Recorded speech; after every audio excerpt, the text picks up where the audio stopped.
रजनी की आंखों में आंसू थे, लेकिन उन आंसुओं के पीछे एक संकल्प भी था। जब वो राध्या के पास पहुंची तो उसका दिल जोरों से धड़क रहा था। राध्या को एक कोने में गुमसुम नैठा देख रजनी से रहा नहीं गया।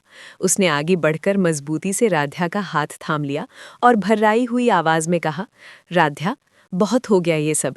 तुम अभी के अभी हमारे साथ घर वापस चलो। ये तुम्हारी जगह नहीं है। राध्या ने अपनी माँ की तरफ देखा। उसकी आंखों में बेबसी थी।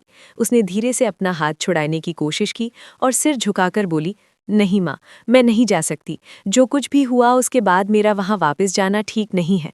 मैं अब और बोझ नहीं बनना चाहती। रजनी ने उसे समझाने की बहुत कोशिश की, लेकिन राध्या की चुप्पी उसके इरादों को और भी सख्त बना रही थी। दूसरी तरफ मित्तल भवन का नज़ारा पूरी तरह बदला हुआ था।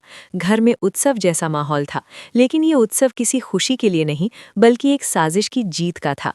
दादी के चेहरे पर एक कुटिल मुस्कान थी। वो निहारिका के पास बैठी उसका हाथ सहला रही थी।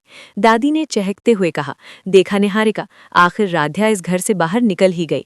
उसके जाने का जश्न तो हमने जी भरकर मना लिया है, लेकिन असली खुशी तो अब शुरू होगी।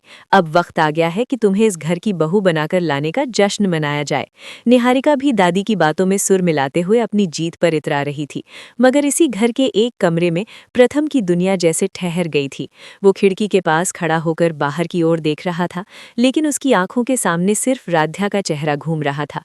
प्रथम के मन में एक ही सवाल बार बार कौंध रहा था, आखिर राध्या कहाँ चली गई होगी? क्या उसने एक बार भी मेरे बारे में नहीं सोचा? उसकी निराशा अब धीरे धीरे डर में बदल रही थी कि कहीं वो राध्या को हमेशा के लिए खो ना दे। साजिशें अपने चरम पर थीं। दादी ने बिना वक्त गवाए शादी की तैयारियां शुरू कर दी। जल्द ही वो दिन भी आ गया जब दादी ने निहारिका को लाल जोड़े में दुल्हन की तरह सजाया। वो निहारिका का हाथ पकड़कर उसे मंडप की ओर ले जा रही थी, जहां प्रथम बेबसी और भारी मन से खड़ा था। घर में शहनाइयां बज रही थी और दादी को लग रहा था कि उनका मकसद पूरा होने वाला है। लेकिन तभी घर के मुख्य द्वार पर एक साया उभरा। जैसे ही सबकी नजरें दरवाजे की तरफ गईं, सन्नाटा छा गया।